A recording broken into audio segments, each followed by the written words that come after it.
You are now watching People's Opinions on Popular Topics. Well, to be honest, not really right now. Frogger, I hear, is the latest when I listen to the radio. Yeah, he's definitely out. I started the 7th of last month protesting.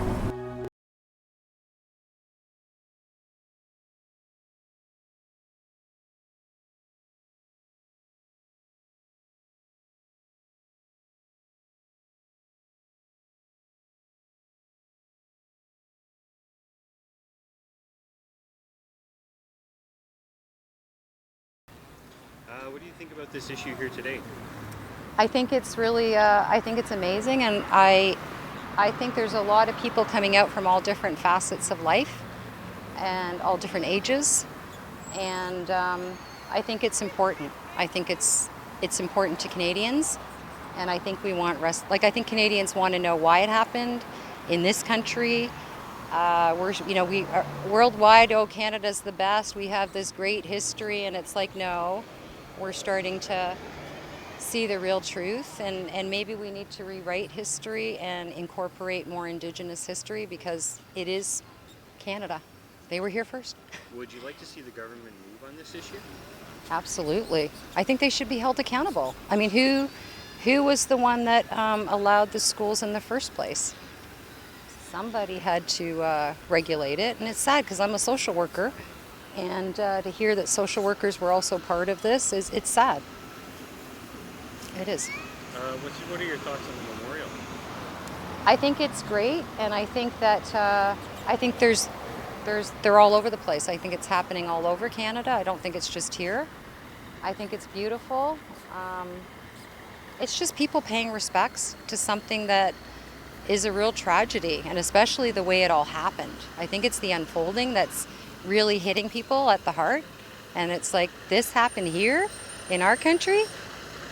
It's hard to believe, but every place has their past, and there's some dark secrets, and this just happens to be one of them. It's an unfortunate one, though. It's not one that we want in the public limelight, and it's going to be out there. And you came out yesterday, you were saying? Yeah, I brought my daughter back to Ottawa, and I wanted to, we walked around here, and we stood here for about 20 minutes last night too.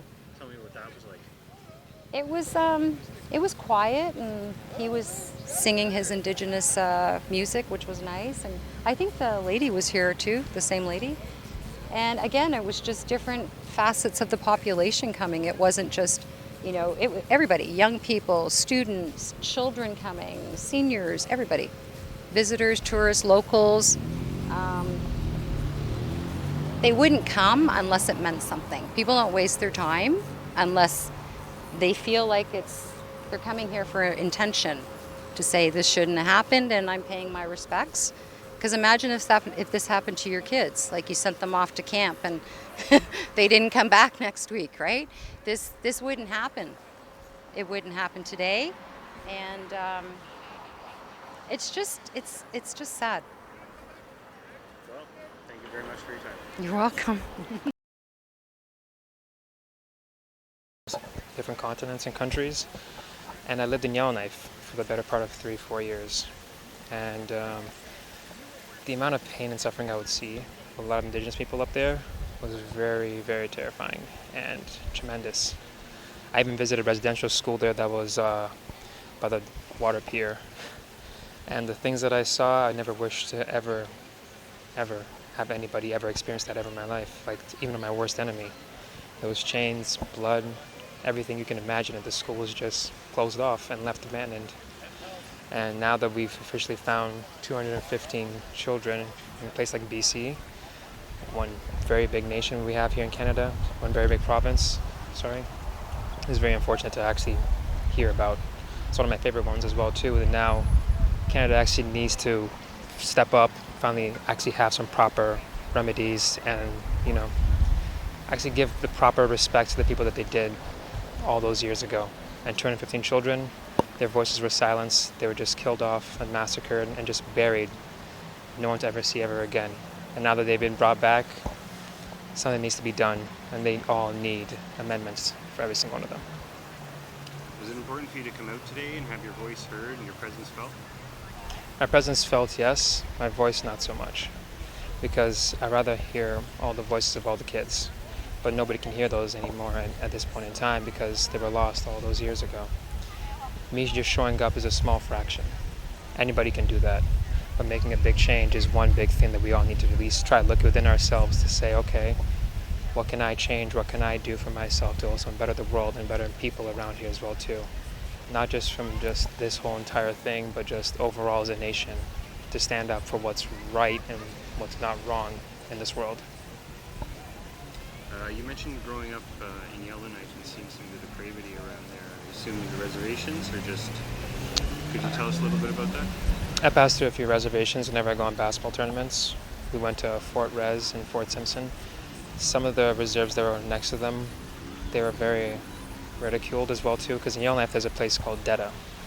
And if you were to drive through all of the places like old Yellowknife town, it's like all these run-down homes, low-income family housing. It's horrible to look at. Then you look at other parts of Yellowknife, it's all these people with modern homes and everything that just came in, moved in, colonized the place.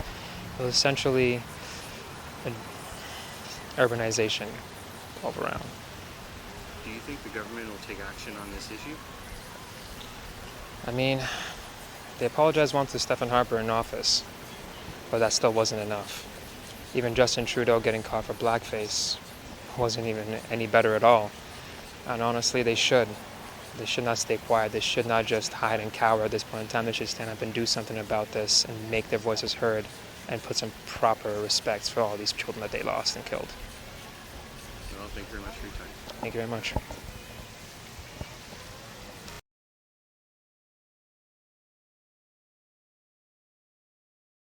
Who's out here today? Oh, Joanne Gunning. What brought me out here? I've had an interest in issues covering our Indigenous people since 1971, when I became involved with the James Bay Inquiry. And that was an eye-opener because I saw during that time that really Canadians didn't really seem to care much what was happening. And nothing much has changed in 50 years. My big hope is that now that it's pretty hard to ignore mass graves and genocide. Of dead children. So as I said to a friend yesterday, yeah, the shit's kind of hit the fan, and it's about time. It did. I don't necessarily want people to wear orange shirts. I'd like people to write their MPs, put pressure on the system. I'm not holding my breath that the Catholic Church is ever going to apologize, or the Anglican, or, but the government, that's no excuse for the government to pass the buck. They've had some years to act on various recommendations in the Truth and Reconciliation Report, and they have failed to do so. And, it's about time that action was taken. Was it important for you to come out today and be here at the memorial? Yeah, just for my own, I have a friend whose parents went to residential school, and and other relatives of hers, and so I felt sort of a bit of a personal connection to what had happened in Kamloops. Ruth is actually from Northern Ontario. It was more to pay respect. And what are your thoughts on the memorial? Well,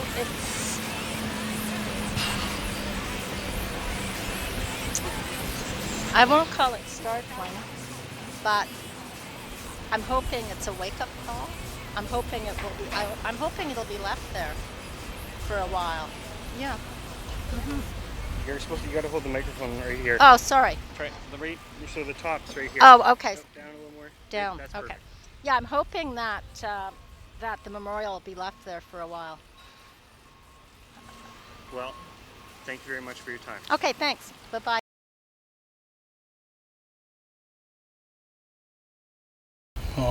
Came down here just because I randomly ran into some friends, and I came down and they told me they were coming here, so I decided to come with them.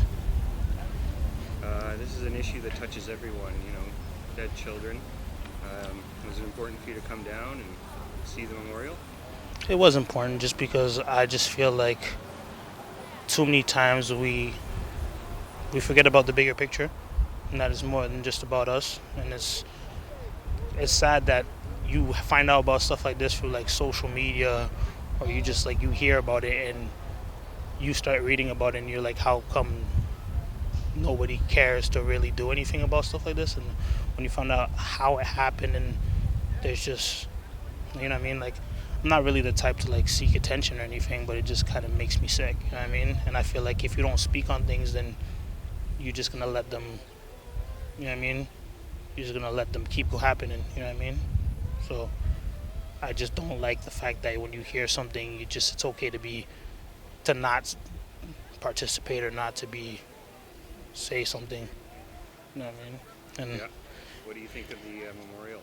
I think it's important to do. I think especially as someone who I'm very, like, everybody I know is community oriented and kids and family, and like I have family that I care about and people that mean a lot to me, you know what I mean, and that I do anything to protect. I think it's important to, if it happened to your kid or anybody's kid, you know what I mean, and it's sad to say that, but that's what makes it more real, you know what I mean. You have to put yourself in somebody else's shoes to think about it like that, but it's like empathy shouldn't be something where it's like, oh, if it was my kid or if it was my friend or something like that. It shouldn't be that. It should be that's a human being, that's a child, you know what I mean. Even if it was a grown person, you know what I mean, it's life, you know what I mean. And that's why we're here, is to live and to be together, and that's why the memorial is important, to care, to show, you know what I mean. I'm happy that I'm seeing people who are here and they're not pulling out a phone to show that they're here.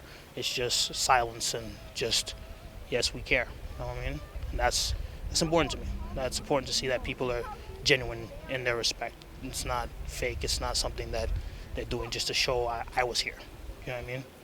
Do you hope to see meaningful action from the government on this issue?